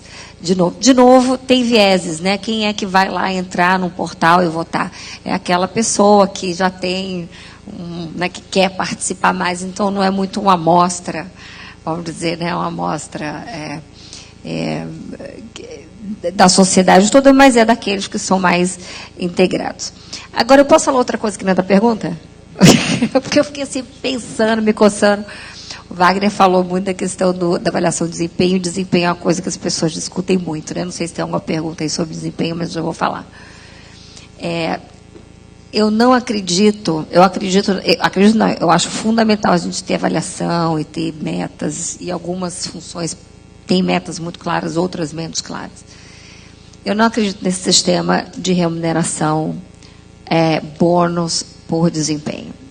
Isso no Brasil virou assim, todo mundo que começou a receber, recebeu todo mundo, né? Virou ao contrário. Então, Minas implementou, Minas implementou, Pernambuco implementou, Goiás, São Paulo, vai dar certo. No final, todo mundo ganha igual. E tem muitos estudos que mostram, isso é muito interessante, tem países que não são países onde se vê com bons olhos a diferenciação social. É o caso dos nossos países, né? América Latina, na África, nos países asiáticos. Não é bom você diferenciar. Então, onde foi implementado o bônus, nesses lugares, não funciona. Então, vamos procurar outras coisas. A Inglaterra vem lá com seus exemplos, né, maravilhosos. Tem 20 anos já que os economistas comportamentais, eles estudam e implementam as políticas. Lá eles têm Nudge Unit, Delivery Unit, tem um monte de experimento legal. E tem um estudo muito interessante, eu gostei muito, eu acho que é coisa para a gente olhar, que é a nota das escolas melhorou na Inglaterra, melhorou mais quando foi publicado o sistema de ranqueamento das escolas com estrelinha do que quando foi implementado o bônus. Porque as pessoas se comparam. E eu quero ser melhor do que o outro. Eu não quero, ganhar R$100 a mais, eu quero ser melhor do que o outro. Então, eu acho que a gente buscar como é que o ser humano, quais são os incentivos e como é que a gente quer ser reconhecido, é mais importante do que assumir que um pouco mais de salário vai fazer a diferença. Porque para muita gente não vai fazer e o sindicato vai conseguir que todo mundo receba igual, mas a gente não vai conseguir o resultado ideal. Então, era só essa coceira. O Otto concordou. Olha só, uma pergunta para o Wagner. Não é estranho para ninguém daqui escutar que falta foco aos órgãos de governo. Os objetivos e metas mudam quase de um mês para o outro, encabeçados inclusive pelos próprios chefes de Estado. Sabendo disso, como avaliar resultados dos órgãos e servidores se as metas mudam o tempo inteiro? Excelente pergunta. Um dos nossos compromissos, quando a gente iniciou o trabalho na Secretaria de Gestão e Desempenho Pessoal, que a gente definiu, inclusive, junto com os servidores, a gente fez questão de, em janeiro, logo no início do ano, fazer um trabalho de planejamento envolvendo toda a equipe da Secretaria de Gestão e Desempenho Pessoal, que são cerca de 700 pessoas. A gente queria trazer aquilo que a gente tinha de ideia, de conceito, mas também queria escutar os servidores que já estavam lá há mais tempo, que tinham a experiência dessa secretaria, o que eles imaginavam para o futuro, o que elas projetavam. E dentro disso é interessante porque a mesma percepção assim, mas os secretários anteriores nunca tinham parado para nos escutar, para ouvir o que a gente tinha para dizer. E foi um exercício muito importante, porque a gente construiu um planejamento não só com a visão do que era o gabinete projetar para a secretaria, mas também ouvindo os servidores. E um dos valores que a gente definiu junto com os servidores da secretaria foi compromisso, e compromisso com o futuro, com o longo prazo. As nossas pautas não podem ser apenas aquelas que têm um resultado imediato ou dentro dessa gestão, mas que também sejam aquelas, e essas normalmente são as que transformam de verdade, mudam as coisas, que sejam projetos que vão ter impacto daqui 4, 5, 8, 10 anos. Então, um dos nossos compromissos é compromisso com o futuro. Mas, objetivamente, como é que você consegue colocar isso em prática? Evidentemente que não é fácil. Um dos instrumentos para isso é você ter uma periodicidade, um planejamento mais rígido. Na Prefeitura de São Paulo, inclusive, tem uma lei que determina que cada governo que inicia deve fazer um planejamento para os próximos 4 anos. Inclusive, foi muito interessante o processo que a gente teve no início da gestão lá em São Paulo em 2017. O Juntos esteve com a gente também nesse projeto. A gente desenvolveu um plano para a Prefeitura de São Paulo para 4 anos. E aí, com uma diretriz definida, com uma metodologia aplicada, você perseguir esse plano, compartilhar ele com a sociedade, colocar esse plano para o controle social. Isso é fundamental, você criar uma cultura de accountability, de prestação de contas para a população, e a população cobrar do gestor público, do agente político, a aplicação disso. Então, no início de cada gestão, você fazer o planejamento, você fazer essa definição, tornar público os seus objetivos e aquilo que você quer entregar, quais vão ser as ações que você vai fazer, é fundamental. Mas é fundamental também que a sociedade tenha a cultura de cobrar, acompanhar esse planejamento, acompanhar os compromissos que foram feitos e cobrar para ver se o gestor público está aplicando ou não. A gente fez esse trabalho dentro da Secretaria de Gestão e Desempenho Pessoal. A Secretaria de Gestão, que é uma secretaria parceira nossa, que está dentro da mesma Secretaria Especial de Desburocratização, Gestão e Governo Digital, está trabalhando também constantemente em instrumentos institucionais para que você institucionalize os projetos, institucionalize o planejamento, para que não seja algo de um governo, mas que seja algo de política de Estado. É evidente que muita coisa não vai ser pauta política, não tem como fugir disso, afinal de contas, a dinâmica é assim, mas se a gente conseguir cada vez mais ampliar o espaço das pautas estratégicas, das pautas de Estado, a gente vai ter um ganho tremendo na construção de uma gestão pública mais eficiente, mais produtiva. E é isso que a gente está trabalhando, com procedimentos, inclusive, que institucionalizam a melhor seleção de servidores. e de cargos em comissão. A gente recentemente publicou um decreto estabelecendo critérios para a ocupação de cargos em comissão no governo federal. Pela primeira vez, a gente estabeleceu critérios claros, objetivos, para a ocupação de cargo. Quanto mais alto cargo, mais requisitos são exigidos das pessoas que vão ocupar. Começa com ficha limpa, começa com idoneidade, começa com a sua profissão e a sua experiência relacionada com a atividade que vai desempenhar e passa por experiência profissional, passa por formação acadêmica. Então, isso é um passo no sentido de institucionalizar. Outro passo que também foi colocado dentro desse mesmo decreto é você definir perfil para cada cargo que vai ser ocupado por cargo em comissão. Então, os cargos 5 e 6, que são os cargos mais altos do governo federal, tirando o ministro de natureza especial, eles têm, os órgãos vão ter a necessidade de desenhar um perfil de cada um desses órgãos, e aí, posteriormente à nomeação, a sociedade também vai poder fazer o controle social para verificar se aquela pessoa que foi nomeada para aquele cargo preenche os requisitos e está adequada ao perfil que foi desenhado para aquele mesmo cargo. Então, vai estar disponível no portal de transparência, no site dos ministérios, o currículo daquela pessoa, a declaração que ela fez de preenchimento dos requisitos e o perfil que foi desenhado pelo órgão para a ocupação daquele cargo. Isso é um exemplo de uma ferramenta que institucionaliza processos, que profissionaliza a administração pública e diminui essa tendência a você se pautar exclusivamente por questões políticas e pela ordem do dia e pensar mais à frente, pensar no futuro. Mais uma vez, aí é uma área em que a gente precisa de uma mudança de cultura, né? Porque o nosso famoso presidencialismo de coalição muitas vezes privilegia as escolhas políticas, e como a gente sabe, aí é uma longa discussão, mas não entremos nessa seara, porque ela é tensa às vezes. Eduardo Gussen, desculpa. Olha só, há alguma preocupação com a ética no uso de dados no Ministério Público do Rio de Janeiro? Alguma iniciativa de compliance de dados? Sim. Repito, para nós, do sistema de justiça, tudo isso é muito novo. E nós nos valemos de instituições que já têm algum know-how na área. Hoje nós temos um contrato com a PUC que faz toda essa mineração.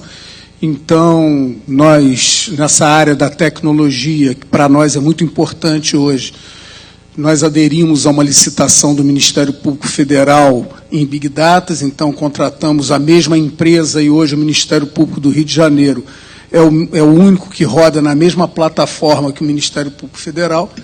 Estamos instalando uma inteligência artificial e para nós isso é decisivo, é paradigmático em cada órgão de execução, para que façamos um diagnóstico, uma análise permanente do que acontece em cada órgão de execução, podendo, inclusive, medir, avaliar o desempenho dos membros, tanto promotores quanto procuradores e servidores, e mineramos esses dados através da PUC Rio, que também ministra cursos para os membros e servidores do Ministério Público, ou seja, os nossos membros e servidores fazem cursos hoje de ciência de dados, de jurimetria, de taxonomia, para aprender a falar a língua dos dados, aprender a medir os dados, ver o valor dos dados. Então, eu acho que esse é um caminho sem volta, é um caminho importantíssimo. Eu vejo a tecnologia como grande atalho para soluções das nossas políticas públicas, da corrupção, dos desmandos que existem, e aí todos aqui, ou a grande maioria, vivemos no estado do Rio de Janeiro e sabemos os danos que isso trouxe para a nossa sociedade. Pergunta para... Eu estou te chamando de Leni, mas é Leni ou é Leani? Leani, né? Porque... Tá bom. E para o Otto, é o seguinte, não só o Rio Grande do Sul e Minas Gerais estão em estado de insolvência, mas a maioria dos estados está. Como começar a construir a discussão de um urgente e necessário pacto federativo? Pergunta para vocês dois. Vamos começar com o Otto. Bom, sem dúvida, eu acho que tem que... Esse novo pacto federativo tem que partir sobre um balanço das obrigações dos estados, né, das despesas, né, e das receitas que eles têm que receber da União, né, porque por maior que seja o ajuste fiscal que você vai fazer, né, e tenho certeza que no Rio Grande do Sul, e assim como em Minas Gerais, nós vamos fazer o ajuste, né, nós estamos dispostos a fazer tudo que for necessário, mas o que a Constituição coloca como dever do Estado não é compatível com a receita, ou seja, o tamanho do Estado não cabe, a receita não é suficiente para cobrir as obrigações que estão colocadas para o Estado. Então tem que haver uma redistribuição da receita da União entre os entes da federação. Existe um desbalanceamento nisso aí. A União tem que repassar para estados e municípios parte, redistribuir parte desses recursos. E aí, Leni?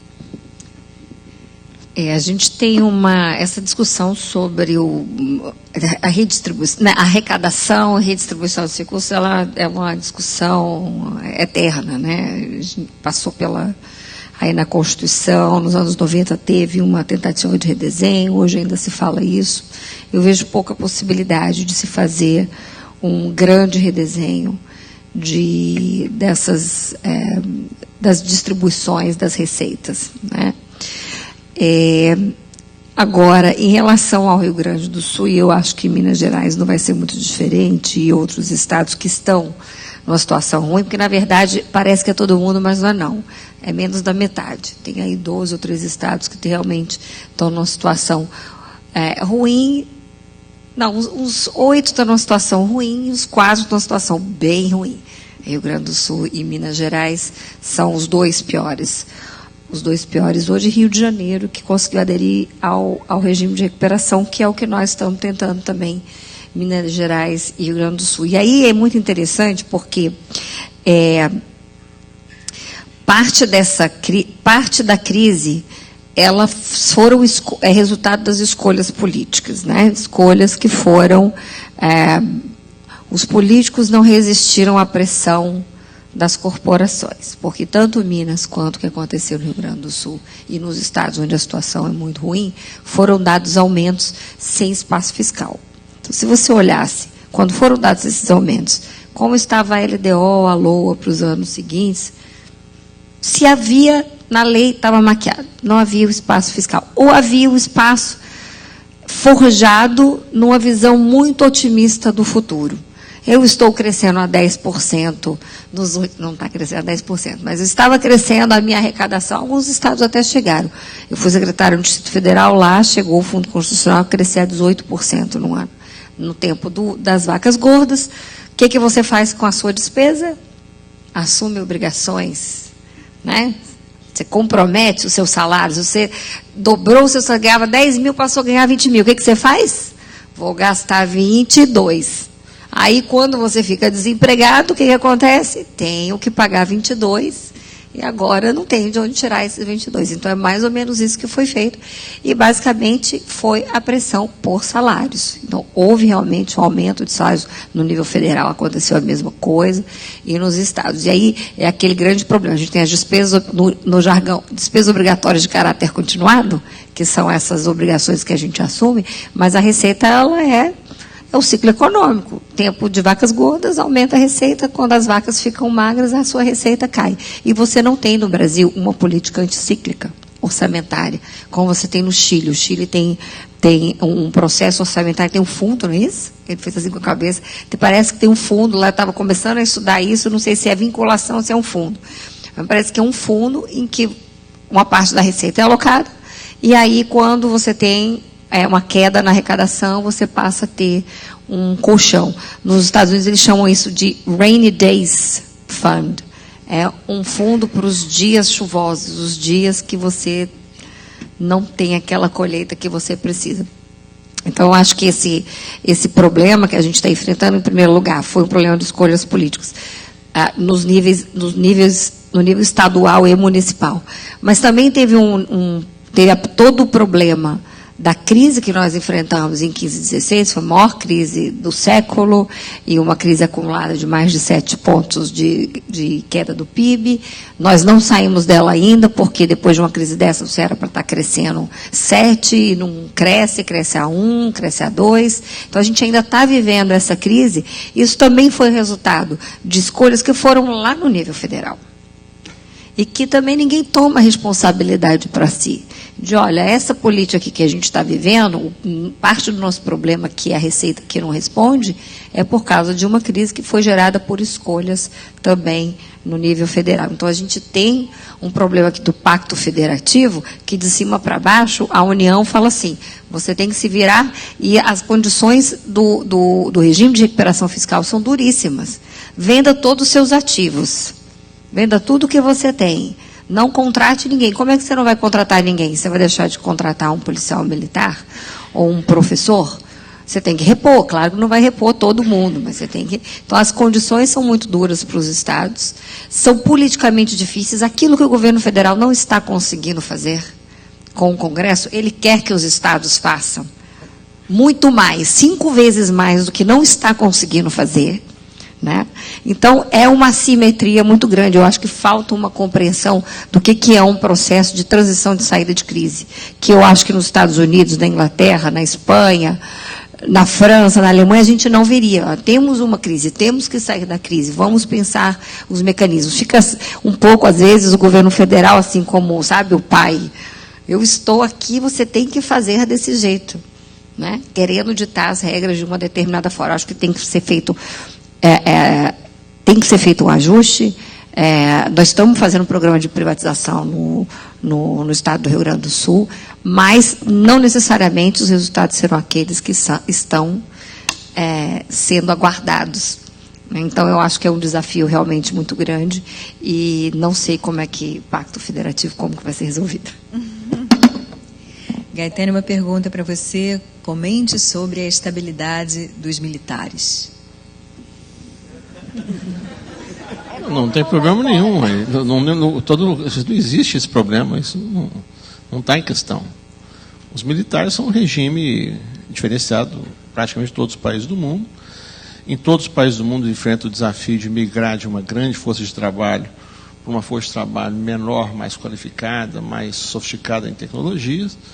Só que isso precisa ser feito de forma com transições que possa ser processado politicamente.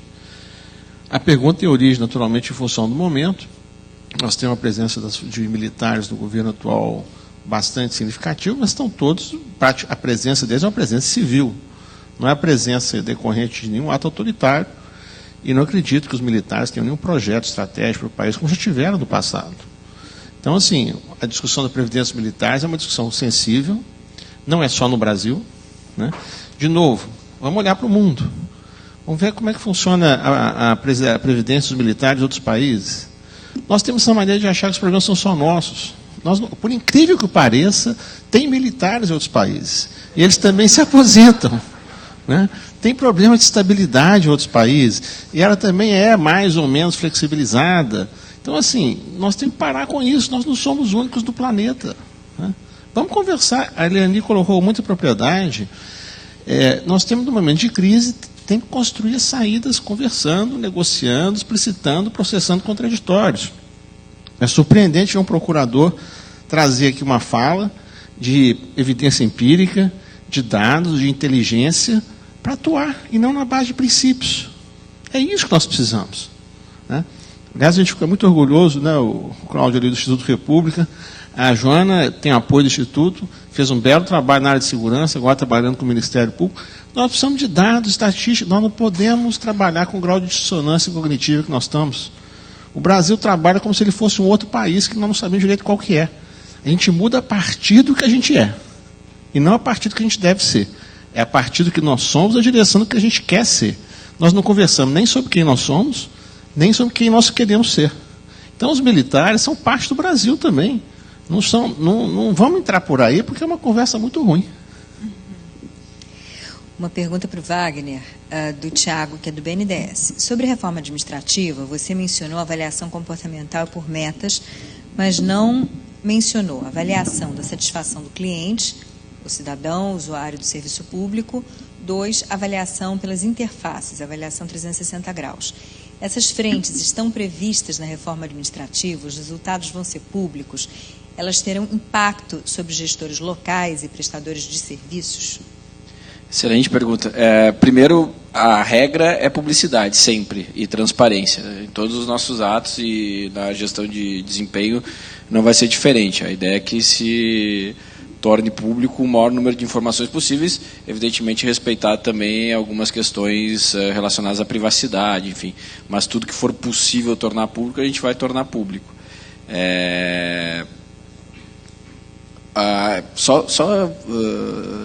Você consegue repetir o Tiago, ele pergunta... É que tinha várias questões relacionadas. Exato. Então, como é que fica a questão da avaliação da satisfação do cliente, ou seja, o cidadão Perfeito. Que é usuário do serviço? Como é que é a avaliação pelas interfaces? A avaliação 360, se essas frentes estão previstas na reforma administrativa, Perfeito. se os resultados vão ser públicos, você já mencionou isso, e se vai haver impacto sobre gestores locais e prestadores de serviço. Gestão 360, a gente está estudando sim, é uma ferramenta que a gente considera bastante importante, dentro, especialmente daquele vértice que eu falei da avaliação comportamental. Então, você tem a avaliação dos seus pares, da pessoa que está liderando a unidade, a sua própria avaliação. A gente considera que é bastante importante esse tipo de ferramenta, dentro, inclusive, desse conceito de ser uma oportunidade de crescimento, né? Eu repito, a gestão de desempenho, a avaliação de desempenho, ela sempre deve ser considerada como uma oportunidade de crescimento, de evolução. Eu acho que eu pelo menos levo isso para a minha vida. Eu acordo todo dia tentando ser melhor do que eu fui no dia anterior e vendo o que eu posso fazer melhor e diferente para não cometer os mesmos erros. Eu acho que isso torna a nossa vida, não só nos facilita para que a gente avance nas nossas carreiras profissionais, nas nossas vidas pessoais, mas também torna a vida mais interessante, esse ideal da vida autoexaminada, de você buscar cada vez mais e melhor. Eu acho que é uma grande oportunidade quando você tem um sistema de avaliação de desempenho sólido, com percepção de justiça pelas pessoas que estão participando do processo. Você dá uma grande oportunidade para as pessoas crescerem, para as pessoas se desenvolverem. E você aplicar a ferramenta 360 graus, ela dá uma oportunidade ampliada, aí, porque você tem diversas pessoas em posições distintas, dando feedback para você e demonstrando para você onde é que você pode evoluir. Então, eu gosto do conceito do 360, a gente está trabalhando com ele, sim, dentro do conceito que a gente está desenvolvendo. A gente só ainda não fechou, então também não tem como precisar para vocês aqui já antecipar como é que vai ser exatamente o conceito que a gente vai propor. Em relação ao foco no cliente, no cidadão, nada mais alinhado com o que a gente acredita, que a gente está buscando. Isso é algo central, a gente não existe a razão para a gente estar onde a gente está, ou de existir o serviço público, se não seja para prestar serviço para a população e atender o cidadão da melhor forma. Então, esse tem que ser um foco constante, é algo que a gente tem constantemente batido na tecla, dentro da Secretaria de Gestão e Desempenho de Pessoal e para fora dela, o foco no cidadão. E não só o foco no serviço do cidadão, mas também o respeito com o recurso que o cidadão coloca na mão do governo para que ele faça suas políticas, ele faça a máquina rodar. A responsabilidade com cada real que é gasto pelo governo. Se tem muita tendência de achar que dinheiro público é dinheiro de ninguém, e é importante ressaltar em toda oportunidade que cada real que a gente gasta no governo é um real que sai do bolso de vocês, que sai do nosso bolso. Isso parece meio óbvio e evidente, mas infelizmente não é tão evidente assim, e tem que ser reiterado constantemente. Então, responsabilidade com o recurso público e com o dinheiro do pagador de impostos constantemente, incessantemente, e também o foco na prestação de serviço, e aí vem naquilo que a gente tinha falado no início aqui, do resultado. O resultado é justamente isso, é a prestação de serviço para a população. É a pessoa que está sendo atendida no posto de saúde, é a criança que está sendo ensinada na sala de aula, a pessoa que está recebendo segurança da força policial. Então, com certeza, esse é foco central, o cidadão e a prestação de serviço. Olha, a gente está, infelizmente, caminhando para o fim. Sabe uma coisa que eu estou achando bonita? Eu sou meio míope, assim, vejo tudo meio nublado, mas eu vejo muita gente jovem na plateia. Eu queria só fazer uma pergunta aqui. Quem aqui estuda gestão pública? Olha que legal. Só isso eu acho que já é um motivo para otimismo. Né? Eu acho que numa terça-feira, 8:45 da noite, na semana da Páscoa, aquela semana já meio enforcadinha. Então, assim, olha, parabéns a vocês, porque eu acho que se a gente quer um amanhã melhor para a nossa administração pública, vai ser com vocês que esse amanhã vai vir. Então, acho que no final a gente aqui do palco aplaude vocês por estarem aqui, isso sim. Olha, uma última pergunta, que veio uma pergunta pessimista, mas eu vou transformá-la tomar liberdade, não sei quem fez essa pergunta, mas numa pergunta otimista. A pergunta original, endereçada a todos, era a seguinte: imagine se no futuro, não tão distante, em 2025, você está escrevendo para você mesmo no passado, em 2019. Por que acha que o Brasil deu errado? O que aconteceu? Onde erramos? Então a gente vai inverter. Imagine que a gente está em 2025, vamos estender um pouquinho, vamos botar 2029. E o Brasil deu certo.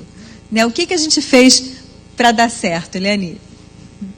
Eu estava pensando errado. Não, eu resolvi inverter, porque eu não vou dizer o que a gente fez errado. Ou seja, o que a gente tem que fazer certo hoje, para que daqui a 10 anos a gente olhe para trás e assim, caramba, a gente acertou. Vamos ser otimistas, né? Não existe país que cresceu e se desenvolveu sem investir em educação, né? Então, eu acho que a gente precisa... eu acho que o Chico trouxe um elemento muito importante para a discussão, que é o da eficiência do gasto, que assim, não é que eu tenho que gastar só mais, talvez eu tenha que gastar mais. Gastar mais, gastar melhor, gastar da maneira certa. Eu acho que o Ceará dá um exemplo para a gente assim, fenomenal. O sertão de Pernambuco dá um exemplo fenomenal. Sobral. Assim, como é que você consegue transformar? E aí, onde você for procurar um curso de matemática ou engenharia no Brasil, tem um cearense estudando, porque eles fizeram um dever de casa e continuam fazendo. Aquela coisa que eu falei do começo, teve liderança, teve visão, consistência, persistência, teve time, né? E, então eu acho que se a gente não... O Brasil que dá certo, como a Coreia deu certo, como a Irlanda fez a sua mudança, como a Espanha fez, os países que conseguiram avançar, elas investiram fortemente nas pessoas.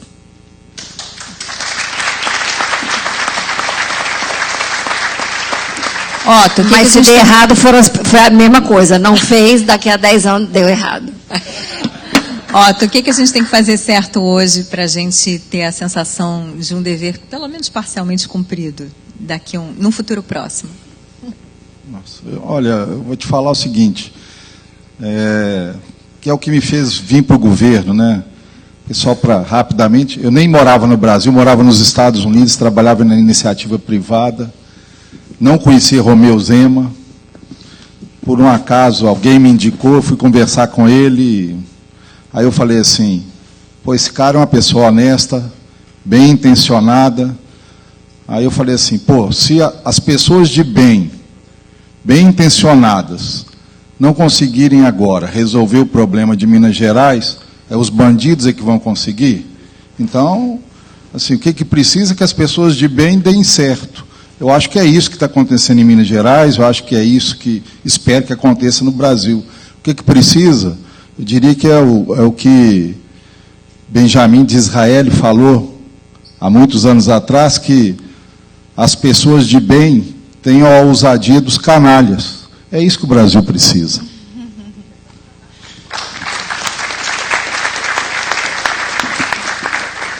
Você.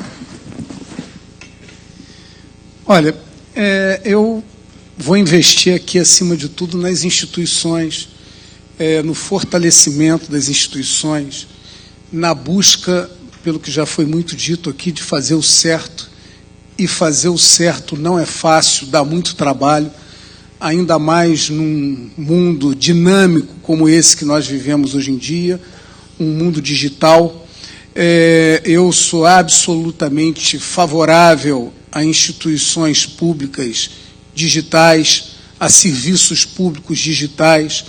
adotamos no Ministério Público a plataforma de governo aberto, que contempla transparência, integridade, participação popular, tecnologia e inovação. É isso que eu acho que vai colaborar cada vez mais para que o cidadão se aproxime e cobre mais de cada um de nós, servidores públicos. Concordo plenamente na questão posta aqui pelo Wagner do quantitativo orçamentário e não do qualitativo. Hoje nós temos percentuais obrigatórios na saúde, na educação, mas nós não avaliamos se está bem empregado ou não. Então, isso às vezes causa desequilíbrios sem uma razoabilidade. É isso que eu espero. Espero que a gente possa melhorar muito, porque o povo está descrente e descrente com razão. Wagner. Bom, além do que já foi dito, com o que eu concordo, coragem para tirar o esqueleto do armário, tirar a sujeira debaixo do tapete e enfrentar os problemas de frente. A gente não vai conseguir superar os desafios que a gente tem no Brasil se a gente não tiver coragem de encarar de frente os desafios e os problemas. Por muito tempo, a gente buscou a alternativa mais fácil de deixa para a próxima gestão, deixa para daqui a 4 anos, deixa para o próximo governo. Eu acho que chegou no momento que a gente não pode mais se dar ao luxo de fazer isso. Então, o que eu destacaria e colocaria em cima daquilo que já foi dito aqui é coragem para enfrentar os problemas de frente e mudar o país naquilo que precisa ser mudado. Tem muita coisa boa que a gente precisa manter, mas tem muita coisa que precisa ser mudada, que a gente precisa avançar. Então, eu deixaria como elemento para isso que foi feita a provocação aqui do que a gente teria de razão para o sucesso daqui a 5, 6 anos, a coragem de enfrentar os problemas de frente e também a gente abrir mão, ou pelo menos entender que interesses individuais ou corporativos, quando você pensa num projeto de nação, devem ser deixados um pouco de lado e a gente pensar no país como um todo e não só nos nossos interesses corporativos e individuais. Então, seria esse o ponto que eu deixaria. Obrigado. Finalmente, Gaetani. Bom, quando veio a pergunta, é porque esse é o meu sentimento hoje. Como é que nós sempre vai dar tão errado hoje? Como é que nós chegamos nesse buraco, né? Até a pergunta dos militares, nós estamos chamando os militares para os cargos civis porque houve uma falência do projeto de construir uma burocracia profissional, competente, capaz, etc. Parte tem a ver com isso. Mas, sobre o que dizer, assim, o que eu penso é que nós temos que trabalhar em termos de diálogo e aprendizado. Nós paramos de conversar tem muito tempo. As pessoas pararam de processar seus conflitos, pararam de se respeitar, começaram a gritar, né, nas redes sociais, começaram as famílias, as amizades, a gente perdeu a razoabilidade. O procurador falou, nós perdemos a razoabilidade das discussões. E no governo, o que eu vejo cada vez, o que eu vi foi cada vez mais cada um querendo transformar o seu ponto de vista numa lei, numa cláusula pétrea, numa coisa irreversível, numa coisa de Estado. Só que todo mundo querendo fazer isso. Eu brinco que a diferença de política de Estado e de governo é assim, a sua é de governo, a minha é de Estado. O que faz uma política de Estado é, na alternância do governo, ela ser mantida. Não é uma decisão a priori de quem está no governo. Mas voltando, então assim, eu acho que a inflexão, que eu espero daqui a alguns anos poder falar que ocorreu no Brasil no presente, e eu sou daqueles que vê a vida melhor no futuro, né, por cima do muro, né, Minas Gerais e tal, eu acho que a gente tem que conversar, tem que processar os conflitos, tem que construir as saídas, não está na prateleira. E você só conversa a partir do respeito pelo outro. Nós nos qualificamos de tal forma, nós estamos num ambiente todos contra todos, que temos que sair disso, senão não dá, vai estar todo mundo cego. Ou vamos cavar tanto que vamos sair lá na Indonésia, na Malásia, porque não paramos de cavar. E nós somos de esforço de todos. O procurador falou com muita propriedade das instituições. Né? As instituições são construídas por pessoas, são sustentadas por pessoas, são destruídas por pessoas. Nós estamos num processo de desmantelamento institucional. Ou começamos a reverter, então, peraí. E não dá para condicionar, eu só paro se ele parar. Eu me lembro que eu tinha uma namorada, ela tinha uma expressão, não me cumprimentou, também não cumprimentei. Né?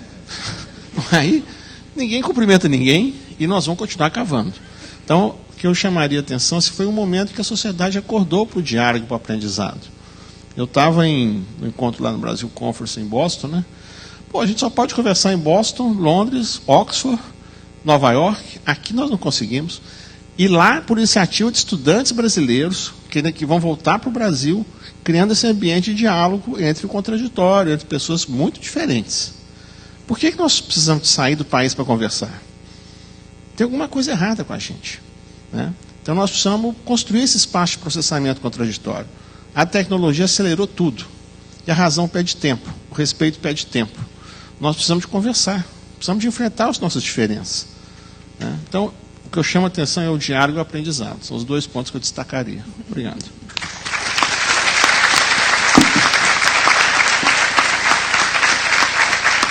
Eu acho que a gente veio aqui para conversar, a gente fez exatamente isso, então já é um primeiro passo.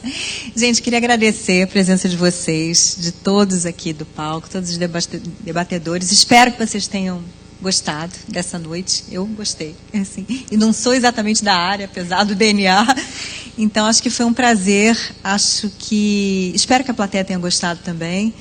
E agradeço ao Museu do Amanhã pela oportunidade de estar aqui mais uma vez e parabéns também pela iniciativa de vocês. Eu acho que o Brasil precisa muito disso, né? Da gente saber para onde é que a gente quer ir e botar todo mundo para conversar sobre como é que a gente chega lá, porque capacidade a gente tem, né? Então é isso. Boa noite a todos, gente. Muito obrigada.